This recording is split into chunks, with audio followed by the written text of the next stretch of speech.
नमस्कार मित्रांनो, मी आहे डासर. आपणा सर्वांचं या सेशनमध्ये सहर्ष स्वागत आहे. या सेशनमध्ये आपण ब्ल्यूटूथ टेक्नॉलॉजी विषयी अभ्यासणार आहोत. सर्वप्रथम आपण पाहतोय what is Bluetooth. Bluetooth is a name given to the new technology using short range radio links which could replace the cables connecting portable and or fixed electronic devices. तर या ठिकाणी portable किंवा फिक्स्ड जे sender आणि receiver असणार आहेत की जे इलेक्ट्रॉनिक डिव्हायसेस असणार आहेत ते एकमेकाला विदाऊट वायर कनेक्ट होणार आहेत. म्हणजे त्या ठिकाणी वायरचा वापर होणार नाही आहे, तर त्याऐवजी शॉर्ट रेंज रेडिओ फ्रिक्वेन्सीचा वापर होणार आहे.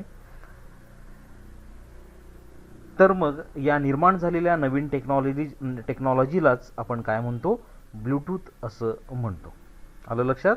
तर ब्ल्यूटूथच्या सहाय्याने आपण शॉर्ट रेंजचा वापर करून सेंडर आणि रिसिव्हरमध्ये कनेक्शन निर्माण करणार आहोत की जे वायरलेस कनेक्शन असणार आहे.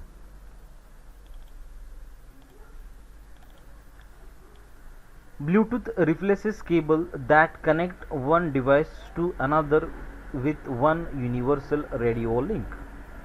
तर सेंडर आणि रिसिव्हरमध्ये केबल असणार नाही आहे, तर रेडिओ लिंक जे आहेत, रेडिओ फ्रिक्वेन्सीज आहेत, त्यांच्या सहाय्याने कनेक्टिव्हिटी पूर्ण होणार आहे.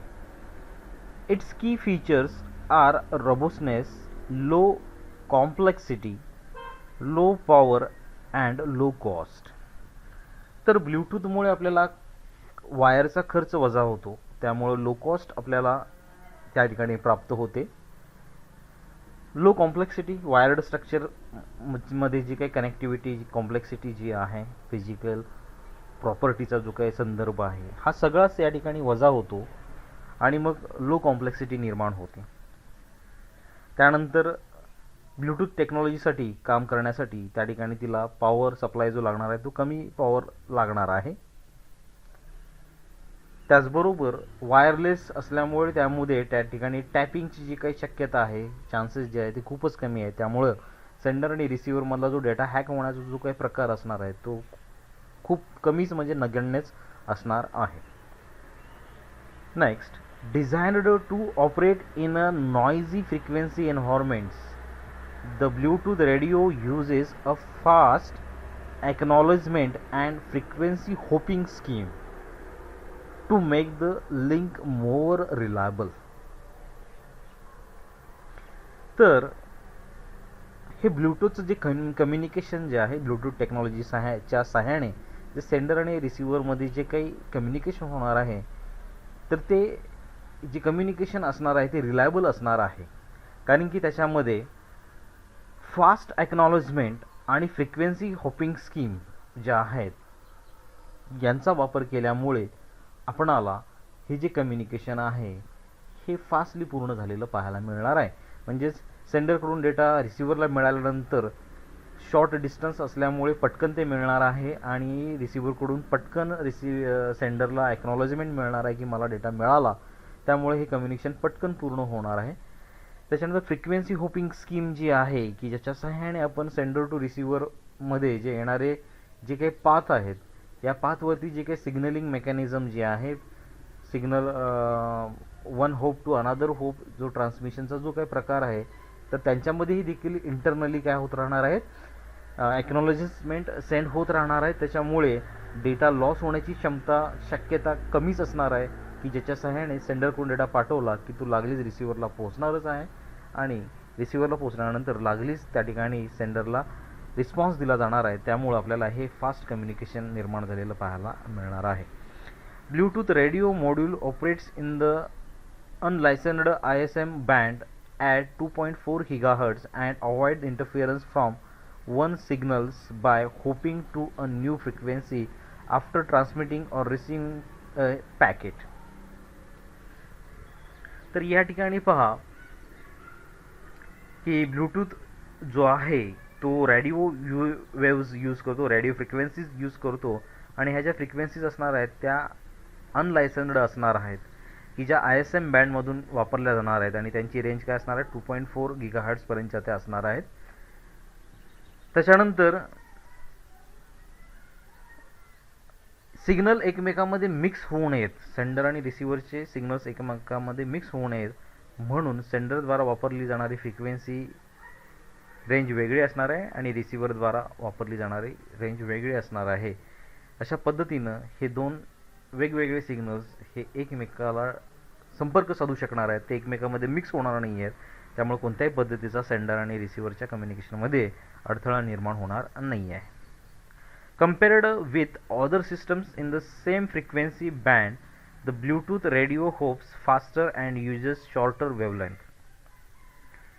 तर आपण ब्लूटूथ टेक्नॉलॉजी जर पाहिली तर आपणाला ती जरा फास्ट आहे अन्य वायरलेस टेक्नॉलॉजीपेक्षा हे पाहायला मिळेल, कारण की त्याच्यामध्ये शॉर्टर वेवलेंथ यूज केल्या जातात आणि फास्टर फ्रिक्वेन्सी होपिंग त्याच्यामध्ये होत असल्यामुळे या ठिकाणी आपल्याला हे ब्लूटूथ कम्युनिकेशन फास्टली पूर्ण होत असलेलं पाहायला मिळत आहे. Thus, Bluetooth is a wireless LAN technology which can connect devices such as telephones, computer, printer, cameras, etc. without using the wires. तर आपण व्हेरियस जे डिव्हायसेस आता या ठिकाणी जे पाहिलेत, टेलिफोन असेल, कॅमेरा असेल, प्रिंटर असेल, कम्प्युटर असेल, मोबाईल असेल, हे सगळे एकमेकाला आपल्याला ब्लूटूथच्या सहाय्याने काय करू शकतात, इंटरकनेक्ट येऊ शकतात. त्याच्यामधून आपल्याला एक नवीन वायरलेस लॅन निर्माण झालेलं पाहायला मिळणार आहे. A Bluetooth LAN is next. The Bluetooth LAN is an ad hoc network that is it does not use a base station. It is possible to connect the Bluetooth LAN to the internet. तर हे जे ॲडॉक network जे आहे ब्लूटूथच्या सहाय्याने निर्माण झालेलं, की त्याच्यामध्ये ॲक्सेस पॉईंट नसतो किंवा बेस स्टेशन त्या ठिकाणी नसतो. तर हे जे ब्लूटूथ नेटवर्क आहे ते आपणाला इंटरनेटला डायरेक्टली कनेक्ट करता येतं. तर त्या ठिकाणी आपल्याला ॲक्सेस पॉईंटची आवश्यकता भासणार नाही आहे, बेस स्टेशनची आवश्यकता भासणार नाही आहे. This technology is implemented using IEEE 802.15 standard. तर ही टेक्नॉलॉजी निर्माण करण्यासाठी IEEEने जे काही स्टँडर्ड निर्माण केलेलं आहे तर ते कोणतं आहे, 802.15 हे स्टँडर्ड आहे. यानंतर आपण ब्लूटूथचं आर्किटेक्चर पाहतोय. तर या आर्किटेक्चरमध्ये आपल्याला दोन टाईप्स ऑफ नेटवर्क्स पाहायला मिळणार आहेत. एक आहे पिकोनेट तर दुसरा आहे स्कॅटरनेट. तर हे जे काही दोन नेटवर्क्स आहेत ते आपण आता वन बाय वन पाहणार आहोत. तर त्यापैकी सर्वप्रथम आपण पाहतोय piconet. The first type of Bluetooth network is called as a piconet or small net. It can have at the most 8 stations. One of them is called as master and other are called as slaves. तर या piconet मध्ये जास्तीत जास्त 8 devices समाविष्ट असणार आहेत. तर त्यामधील एक हा मास्टर असणार आहे, तर उरलेले 7 हे काय असणार आहेत, स्लेव्स असणार आहेत. All the slave stations are synchronized in all aspect with the master. हे जे साथीचे 7 जे काही स्लेव्स असणार आहेत यांचं सिंक्रोनायझेशन हे कोणामार्फत होणार आहे, मास्टरच्या माध्यमातूनच होणार आहे. A piconet can have only one master station which is shown in the figure. A master can also be called as a primary station and slaves are called as secondary stations. Piconet मधील एक machine हे आपण master machine जे ओळखतो त्याला आपण primary machine देखील म्हणू शकतो आणि जे उरलेले 7 मशीन जे आहेत की जे स्लेव्स मशीन म्हणून आपण ओळखतो त्यांना आपण सेकंडरी मशीन किंवा सेकंडरी स्टेशन म्हणून देखील संबोधू शकतो. The communication between the master and slaves can be 1 to 1 or 1 to many. Note that the communication takes place between the master and slaves, but no direct communication takes between the slaves. तर या डायग्राममध्ये piconet आपल्याला लक्षात येईल. तर या ठिकाणी एक मास्टर असणार आहेत आणि उरलेले जे मशीन्स असणार आहेत ते स्लेव्स असणार आहेत. जास्तीत जास्त 8 स्लेव्स असतात, आपण असं याचं लिमिटेशनमध्ये आपण जाणलेलंच आहे. तर या ठिकाणी फॉर एक्झाम्पल आपण 3 मशीन्स स्लेव्ह मशीन्स म्हणून या ठिकाणी पाहतोय. तर या ठिकाणी 1 जो मास्टर असणार आहे तो प्रायमरी स्टेशन असणार आहे आणि उरलेले जे काही स्लेव्स असणार आहेत की सेकंडरी स्टेशन्स असणार आहेत.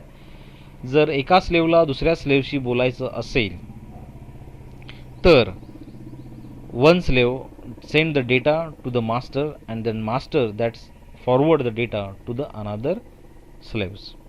अशा पद्धतीनं हे कम्युनिकेशन होणार आहे. One slave to another slave असं डायरेक्ट कम्युनिकेशन होणार नाही आहे. त्याचबरोबर मास्टर जो आहे वन टू वन कम्युनिकेशन करतो, म्हणजे one master only communicate to the one slave जर गरज असेल तर, आणि जर गरज असेल आणखी तर one master can communicate at a time with multiple slaves, म्हणजेच या ठिकाणी वन टू मेनी डायरेक्शनचं कम्युनिकेशन देखील होऊ शकणार आहे. सो पिकोनेटमध्ये आपल्याला लक्षात आलं असेल की या ठिकाणी मास्टर जो आहे वन टू वन कम्युनिकेशन करू शकतो, त्याचप्रमाणे तो वन टू मेनी कम्युनिकेशन देखील करू शकतो.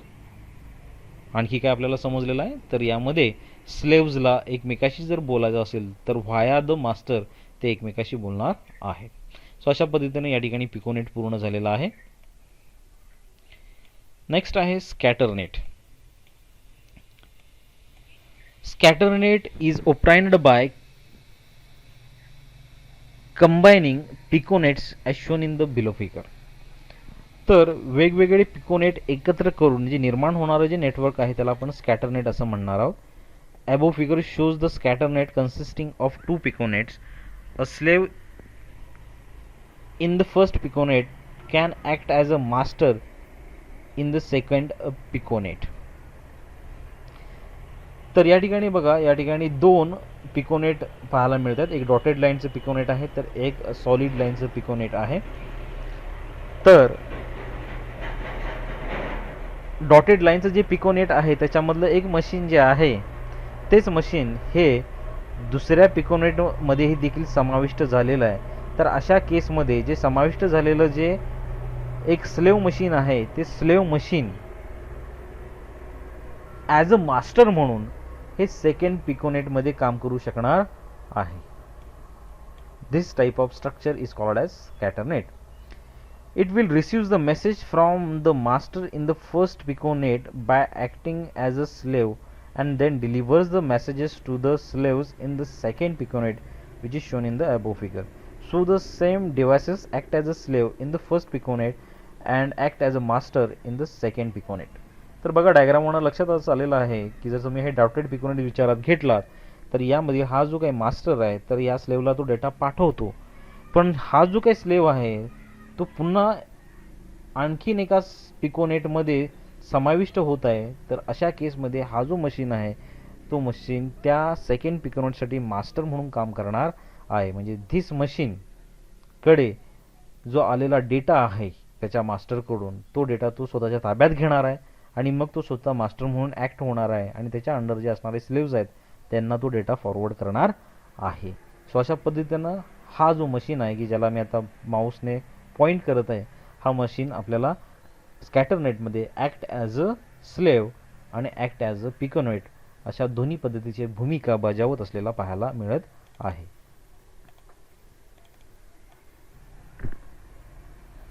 तर मित्रांनो या ठिकाणी स्कॅटरनेट हा टॉपिक आपण अभ्यासलेला आहे. मी आशा करतो की आपणाला ब्लूटूथ टेक्नॉलॉजी आणि त्याच्या अंतर्गत समाविष्ट असणारे पिकोनेट आणि स्कॅटरनेट नेमके काय आहेत आणि ते कसे काम करतात हे निश्चितच समजलं असणार आहे. जर तुम्हाला याच्यामध्ये काही शंका असेल तर मला निश्चित कमेंट करा, मी तुम्हाला प्रतिसाद देईन. तोपर्यंत मी विश्रांती घेतो आणि पुढील नेक्स्ट सेशनमध्ये आपण भेटणार आहोत आणखीन एका नवीन टॉपिक सहित. तोपर्यंत धन्यवाद.